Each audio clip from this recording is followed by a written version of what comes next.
Yo. Hopefully you guys can hear me. This morning, doing a little bit of a brisk walk to get in some cardio this morning. Probably gonna lift later, but I want to get some early morning cardio going before I actually start doing like some real work and stuff like that. Plan to do some writing this morning, plan out some content, plan out some marketing for the business, all that good stuff. But yeah, doing some walking. Yo, what's up, man? Yo, what is up? But yeah, so doing some cardio right now, trying to get down to my goals for the cut. Right now I'm trying to shoot for like 10% body fat. I haven't measured my body fat, to be honest. I never really actually measure it until like the later parts of the cut. If I had to guess, I'd say I'm probably about like 13%. I think usually it all kind of towards the end of it accumulates towards like the very bottom. Hey, good morning. Usually like accumulates towards the like bottom of my stomach.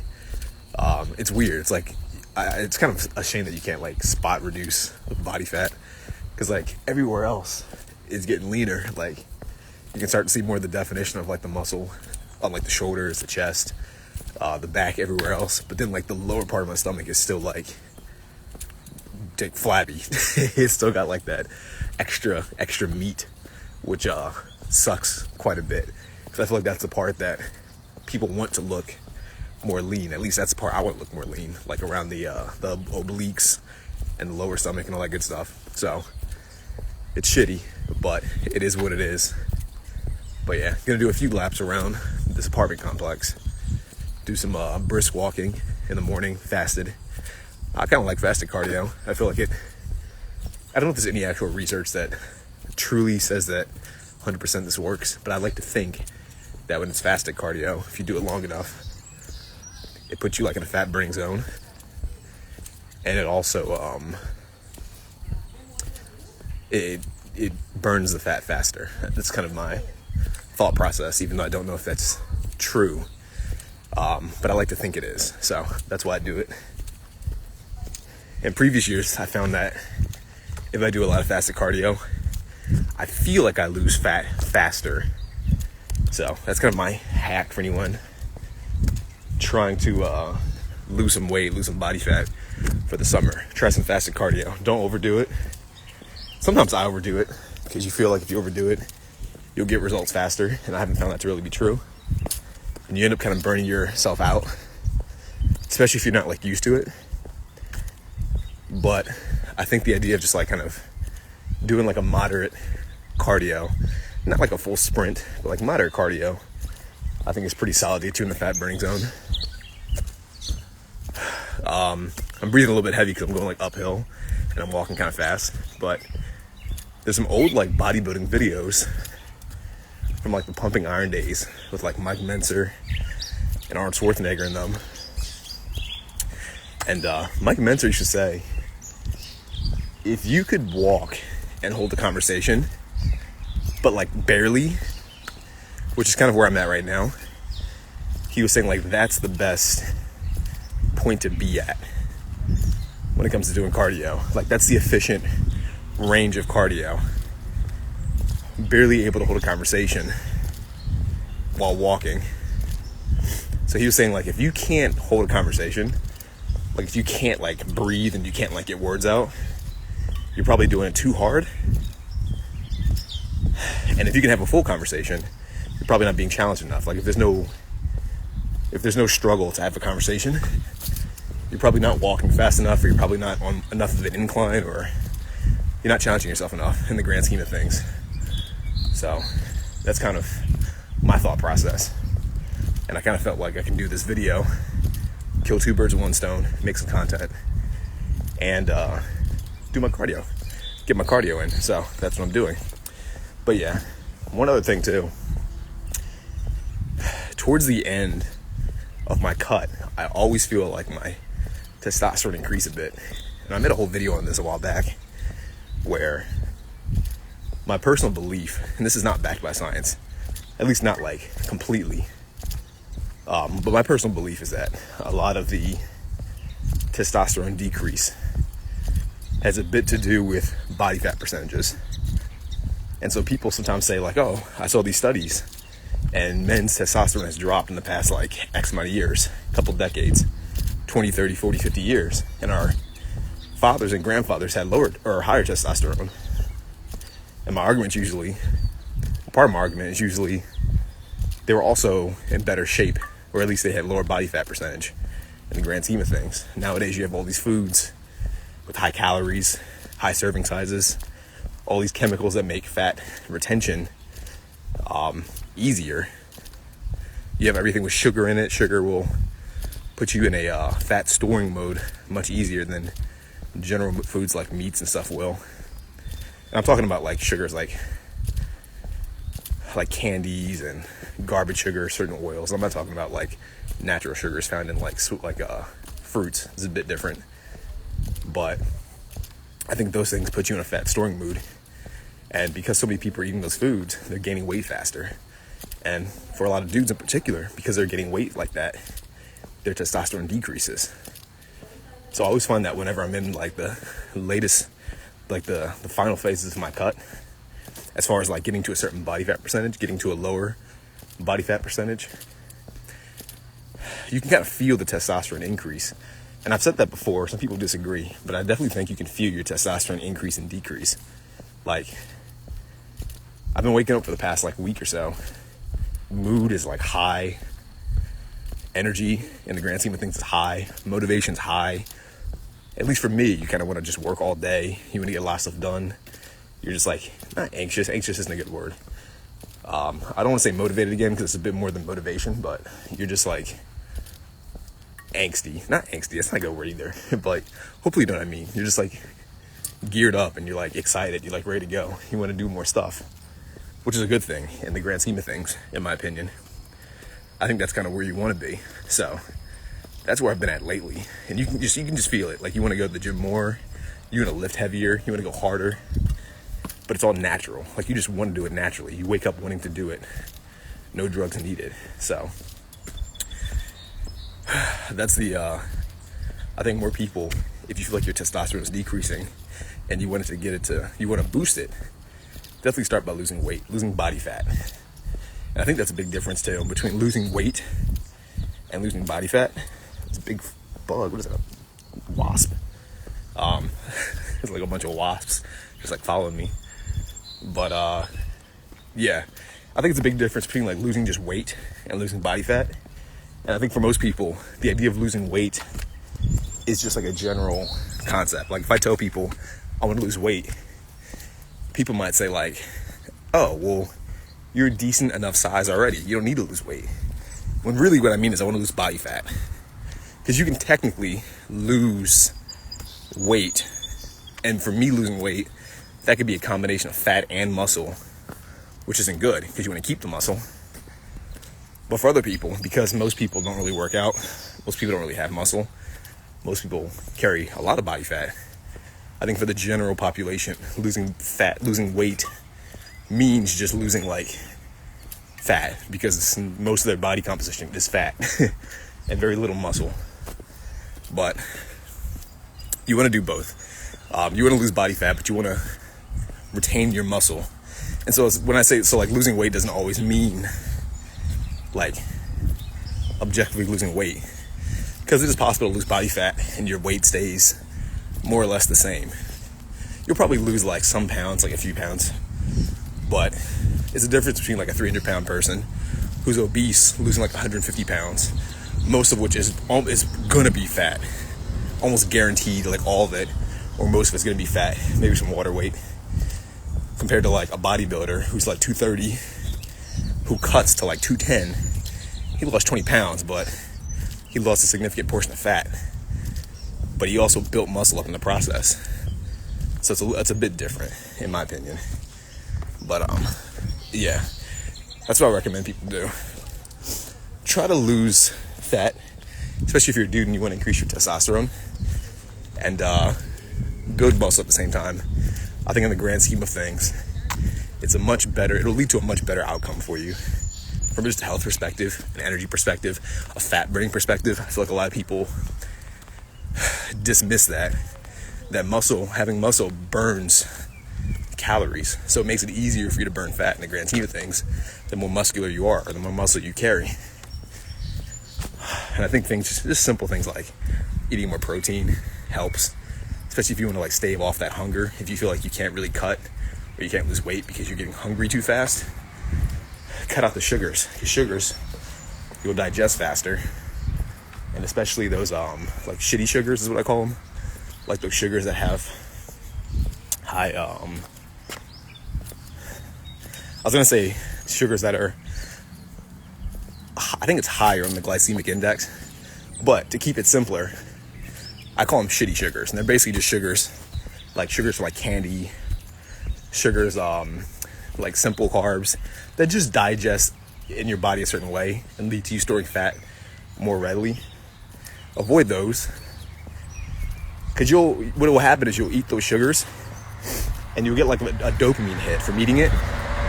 And in the grand scheme of things, even if you're not really that hungry, we got the traffic coming out now, even if you're not that hungry, what you'll do is you'll crave those sugars a lot more. And so as you crave those sugars a lot more, you'll want to eat those sugars. And of course, the sugars usually have a lot of calories or a fair amount of calories, but they're easy to consume. So you eat more calories easier. Whereas if you do like simple sugars or complex carbs or good for you sugars is what I call them. Sugars from like fruits and stuff like that. They're usually pretty low calorie. You might be able to burn them off relatively fast, but it's not quite the same as burning off like sugar and getting like addicted to them to the point where you're eating like candy or like cookies or sweets or cakes all day long and just storing all this fat and eating all these calories. And I think the better thing too is like certain greens and like proteins I think are the best thing to eat. I'm not trying to get on that debate about like vegetarianism versus veganism versus like carnivore diets. I think most diets are fad diets, and I think most people look for diets kind of almost like a religion. It's kind of weird to me, to be honest. Not weird. Weird's not a good word, but I think there's no such thing as a perfect diet. The best diet you can have is a diet that's most sustainable. And I think just eating things, like eating everything in general, within a healthy range, based on the food itself, is the best thing you can do. So like if you're going to eat protein, I'd recommend mostly protein, because protein takes a while to digest in the body. Certain leaves, certain greens and vegetables take a while to digest in the body. So I recommend them. What else? Yeah, that's pretty much what I want to say about that topic. As you can tell, I'm walking. I have no notes here. I just got like my coffee in my hand. A little bit of a hunger suppressant and thermogenic. At least that's what I like to think about it. I like to think coffee has a bit of a thermogenic effect, at least when it's hot. That'll make you, I got like something in my eye. It has like a thermogenic effect when it's so hot. That'll help you burn fat. Probably by like not much at all. Probably like, it probably doesn't really work that well, to be honest. I don't even know. I don't know if there's any like good research on whether or not coffee has a true thermogenic effect, but I like to think that it does have a good effect. So that's kind of why I drink it. Plus, I just don't like to eat that early in the morning. I like to feel like I've gotten something done before I have my first meal. So this is my first meal, coffee. But yeah, so I guess moving off that topic of working out and fitness, money. I posted a little story to my I posted a picture to my story, and it was about the dude that invented IKEA, or at least made IKEA or whatever like that. And I think it said he made it when he was 17, and he kind of saved his money up his entire life. And I don't know if this is true. This is what the picture says. I tend to find that a lot of these people, when they post like these pictures or when they claim that they know stuff about these business people, if you do like good research on them, you find that a lot of these things people say is actually quite bullshit. So everything in that picture could be bullshit, but the picture said that this dude made like 50 or 60 billion net worth, at least, which is different than like having money in your account. But for the sake of this example, we're gonna just pretend like he has 60 billion. But they were saying like he had all this money, 60 billion, he saved it up, didn't go on like trips, didn't fly private, only flew coach, didn't have like any expensive cars, all the stuff. You can check out my story and see the picture and read it for yourself. And I saw that and I was like, you know what? It's such a waste. It's such a waste of energy. It's such a waste of like effort. Such a waste of like good intelligence. Such a waste of like what could be a high quality life. And I know some people say like, oh, well, high quality life is subjective. True. I agree. High quality life is subjective. But I feel like in the grand scheme of things, if you're going to put an effort to live above, to have an above average outcome, like if you're going to put all this effort into building like a big business and becoming a billionaire, to me, it makes no sense to live like every other basic person on the planet, or at least in the country. And I have friends that do this, and I see people do this a lot, and it baffles me. People who like make all this money and they start these businesses, and they're very like intelligent people, very hardworking people, but they live like lower middle class people, pinching every penny, being super frugal, never treating themselves to anything nice. And it's like the whole purpose of money is to spend it, and yet you're willing to make the money with the hopes of having a better life, but you deny yourself the better life part. It makes no sense. It's not logical. So when I saw that picture, I thought that guy was like foolish. I was like, it's so stupid to me to make 60 billion and to not spend any of it on doing any nice things, just to like almost virtue signal. That's kind of what the picture made it seem like.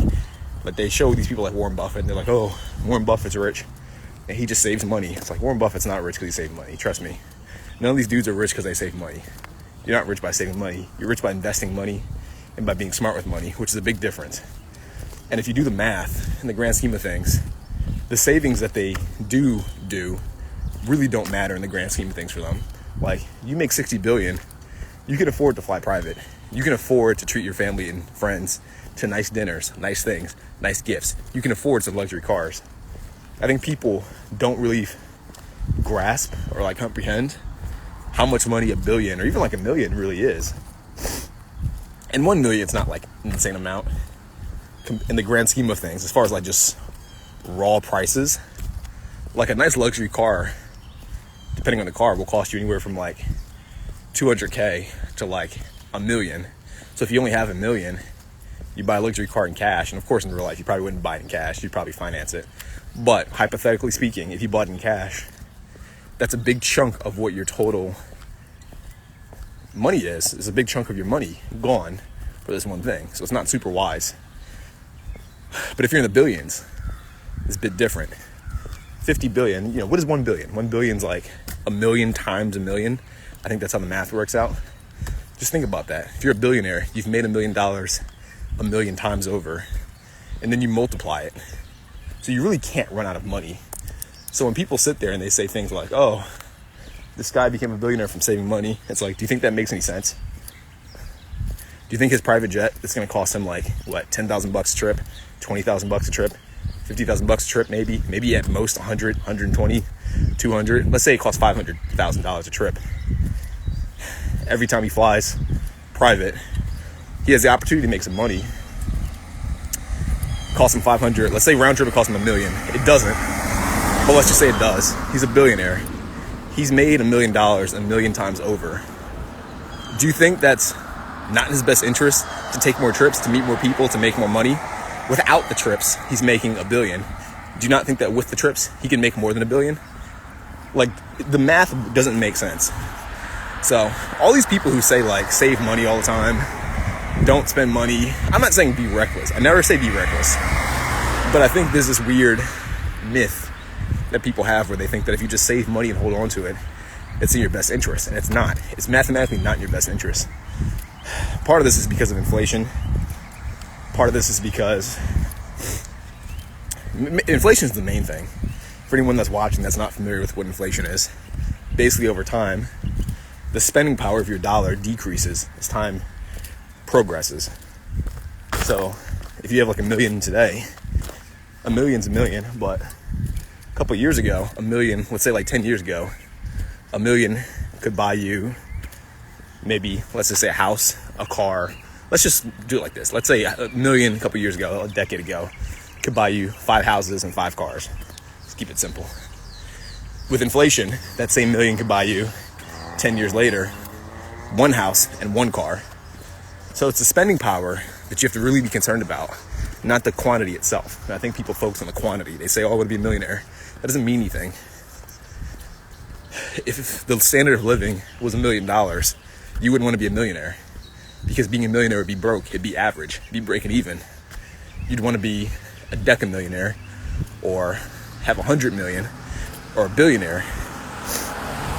And I'm not saying those are worthwhile goals in the grand scheme of things. I'm just saying people need to change the way they think about money and how they quantify money, because the way most people think about money makes no sense. But yeah, this whole idea of like saving money all the time, it's just such a stupid concept.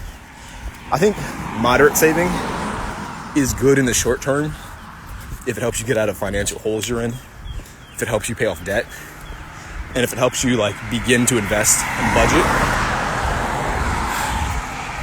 But I think if you're gonna just save money in perpetuity, you're making one of the most foolish decisions you could ever make in your life. It doesn't make any sense at all. Like, do the math yourself if you don't believe me. On a chart, take two people. One person, say, makes $4,000 a month. He makes $4,000 a month. What is that per year? Let's just say it's 50,000. Let's say 50,000. Make it a simple number. He makes 50,000 per year. Another person, let's say that person. My bad, 'cause I'm walking, so I'm trying to like think and talk at the same time. Person one though makes $4,000 a month. He puts away $2,000 and saves it every single month. It's linear. He doesn't increase it. He doesn't change the amount. He just puts away $2,000. He does nothing else with it. Now, person two has the exact same amount of money at first. He doesn't save any of it, but over time he increases how much money he makes per month by $1,000 every 2 months, let's say. And you don't even really need to write this down. You can kind of just like in your mind picture it and imagine the outcome. Over 5 years, who do you think has more spending power? The dude that's been making more money every 2 months for 5 years, or the dude that's been just keeping his income stagnant and just puts away $2,000 every month?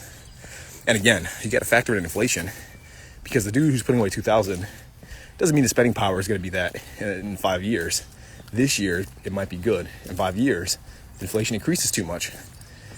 He really lost value on his money, whereas the other dude who's increasing his income, even if he's not directly saving, he could just be spending money on more valuable things, like assets that kind of maintain the value of his dollar, or he puts his money into assets that increase his money over time. So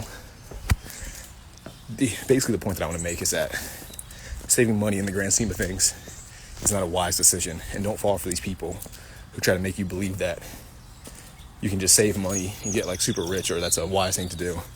Also, one last thing too about this topic before I get off this live. Why would you want to die with a lot of money in your account? I mentioned earlier, the only purpose of having money is to spend it. So why in the world would you make a lot of money and then die and not spend it and give it to the government? You think that's a good decision too? I don't think so. I remember years ago, I read this book. It's called like Money Master the Game by Tony Robbins. It's a good book. It's a bit lengthy. It's a bit long. I think it's like 500 pages. It's like a big textbook almost. But very interesting book about money, investing, IRAs, how other wealthy people make their money, stuff like that. And one story in the book I really disagree with, but they make it seem like it's a great story, is Tony Robbins talks about this dude who was a post office worker. I think he made like $12 an hour his entire life, which is crazy to me that he never got increases or raises. His company, the post office, took advantage of him, in my opinion. Because, like I said, with inflation, he's making $12 an hour. It may have been good when he first started. It might have afforded him like a house. But just think about nowadays. Do you think you could survive on $12 an hour? Working a full-time job, a 40-hour job, even 60 hours? No. $12 an hour puts you at about, if you work an average 40-hour a week job, that puts you at about, what, $24,000 a year? Less than that because of taxes. Because you have different taxes from the state maybe county, and the government. And there might be other things that get taken out of your paycheck.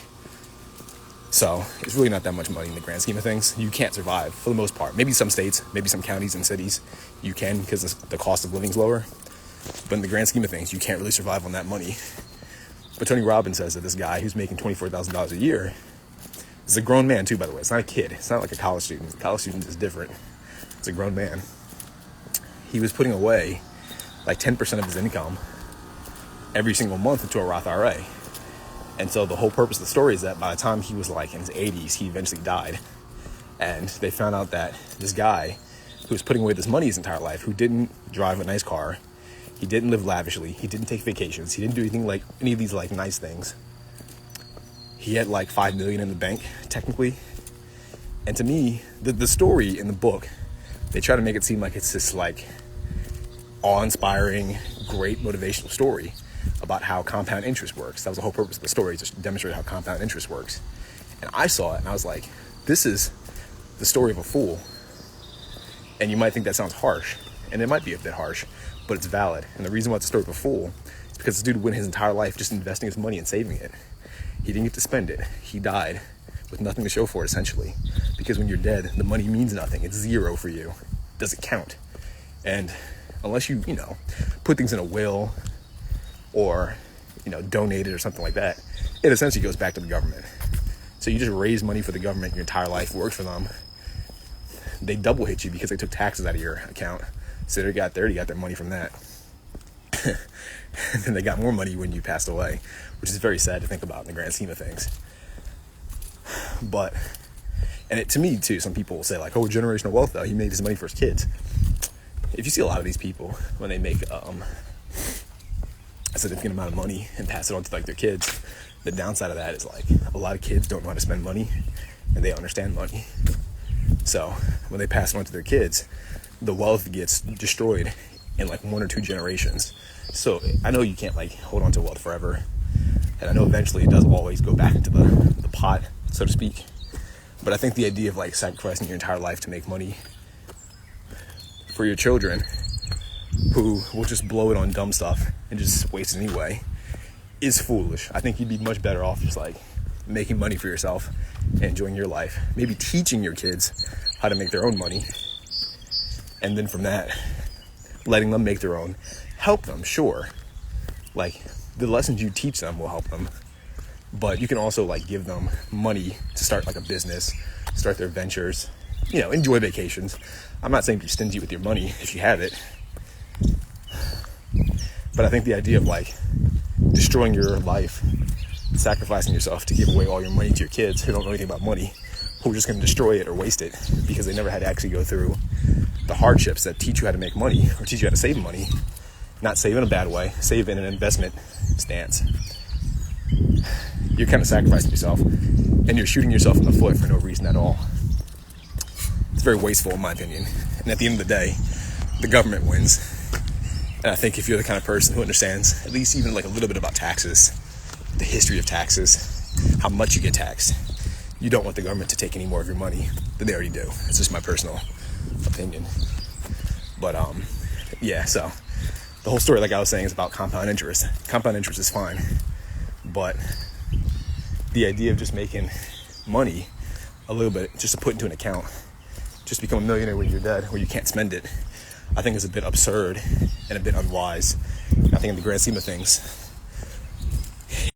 strategy that should be followed by anybody else. The best strategy is to make money as quickly as you can, not in a scammy way, not in any immoral way, but make money as quickly as you can within reason. Use it wisely, understand how it works, teach the lessons of money to your kid. Like, that's generational wealth, teaching the lessons of your money to your kids.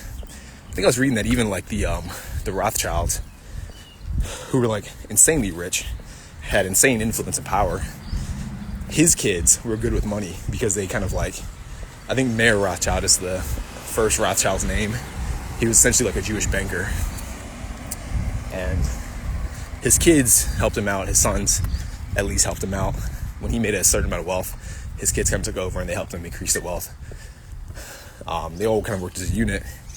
But from what I understand nowadays, there's still some people who are like descendants of the Rothschilds and the wealth is pretty much like getting destroyed. It's not because they had a lot of money, but it's diminished significantly because the kids don't know how to maintain the money, and because they were born with it, they don't value it. Like, it's hard to value things you're given for free. You value things a lot more when there's a story behind it, or when you've made significant effort to get it. Like, I heard the story about this guy. He got a car from his parents, and he trashed his car, or at least his parents' car, because they just gave it to him. And then eventually he had to get his own car. And the moment he got his own car, he understood what like maintenance fees were, insurance, how to change your own tires, how to put gas in your car, change your oil, stuff like that. And it might sound small, especially if you have a car. It might sound like common sense.